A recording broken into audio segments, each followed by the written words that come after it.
The Monster Hunter universe can be quite a scary one in many areas of the franchise.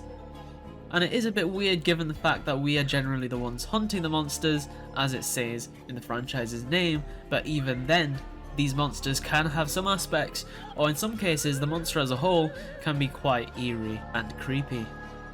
Even though we are the big buff armoured warrior sent in to kill these beasts, there are some more disturbing areas of the Monster Hunter games, and in some cases very unusual pieces of lore that we will delve into in this video. And just quickly before we kick off with our first creepy entry, if there is anything on this list that does creep you out, be sure to drop it down below, and if there isn't, by the end of the video, if nothing has creeped you out, then drop your own piece of creepy Monster Hunter lore in the comment section. But with that said, let's jump straight into the video. Deviljho is kicking off our list with its eerie habit to eat its prey alive.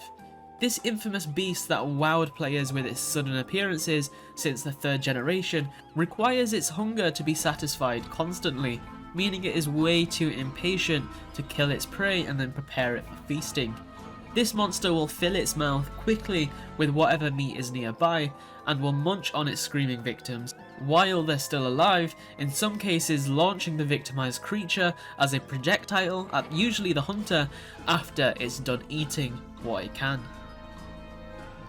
Vaal Hazak from Monster Hunter World is notorious for its health-sucking ability. While it is very much alive, it looks like it's on the verge of death. Not too surprising given it dwells deep in the Rotten Vale, where the ground is covered in corpses that usually distribute themselves along this Elder Dragon's body. Vaal Hazak not only wears the dead dripping meat of the others that fell in this vale, it can also manipulate a life-draining miasma known as effluvium, which is a noxious gas that drains the life out of living creatures, which it can then use to heal itself.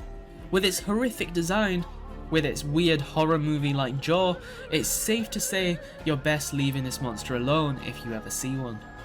Here is a bit of a weirder one. So in many cases, or I should say in most cases, the hunter gathers hides and other various solid aspects of a monster's body to make armor and weapons, but in this case the hunter gathers a slime from a monster, and that material is pale extract, which can enhance the effects of certain items in the game. Pale extract comes from the Khezu, which in itself is already quite a weird and creepy monster. The weird part tied to pale extract is that we are unsure as to where the extract comes from exactly, but given it's coming from this monstrosity, it's probably not going to be nice, so in this case it's probably best that we never find out. Sticking to Khezu as our topic of creepy aspects in Monster Hunter, it only continues with this weird cave dweller. This cave ceiling hanging slug reproduces by injecting its offspring, called whelps, into a warm living victim, which in some cases probably could be a hunter, even though we don't see this for ourselves fortunately.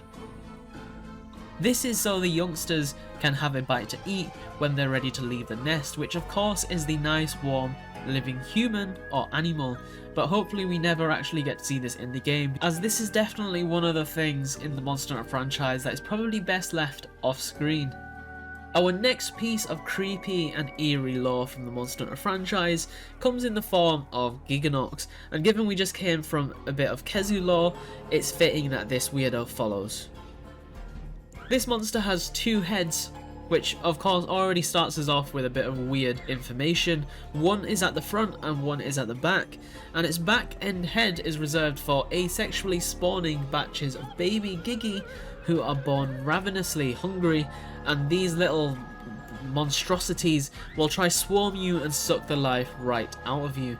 Just like with Khezu, the design for this monster is quite disturbing, and another monster in the franchise you probably want nothing to do with. But in a way I am kind of glad that we do have Khezu and Gigginox, given how weirdly designed they are, and it kind of gives us a sense of horror in the Monster Hunter franchise that you don't see in a lot of other monsters, given the other monsters actually have a face and don't have babies that are trying to murder you by sucking the blood out of you. Last but not least, we have the classic but equally terrifying Yama Tsukami, On paper, this seems like a pretty sweet monster to have in the franchise. A floating elder dragon with tentacles seems quite out there in comparison to the other monsters in each of the Monster Hunter games, but then we move on to its disturbingly human mouth. This elder dragon is fairly docile, but even so you can't help but feel unnerved by his flailing tentacles and humanoid mouth. Its flat teeth seem to suggest that it is a herbivore, yet it would probably be less weird if it had fangs given the nature of this beast, and the fact that it's an elder dragon already shows the amount of power this monster has, so it is very unusual to fight this monster and then have a glimpse into its mouth to just have a very humanoid visual experience where you think you're in the mouth of a human but you're actually in the mouth of a giant moss monster. So this one's a little less creepy in the terrifying sense like we have with the Khezu, and just a bit more unnerving and more of a what the type of experience. And with that said, that does wrap up this little video on some of the creepier stuff in the Monster Hunter franchise. Let me know down below if any of these creeped you out, and if not, feel free to drop your own creepy Monster Hunter lore down below, and I look forward to reading all of your comments. Be sure to like the video if you did enjoy it. It does help out the channel a ton and it is extremely appreciated, and subscribe for a lot more Monster Hunter content. Don't forget to join our Discord, link is at the top of the description. Tons of other Monster Hunter players in there and we'd love to have you with us. Thank you all so much for watching, and I will see you all in the next one. Bye.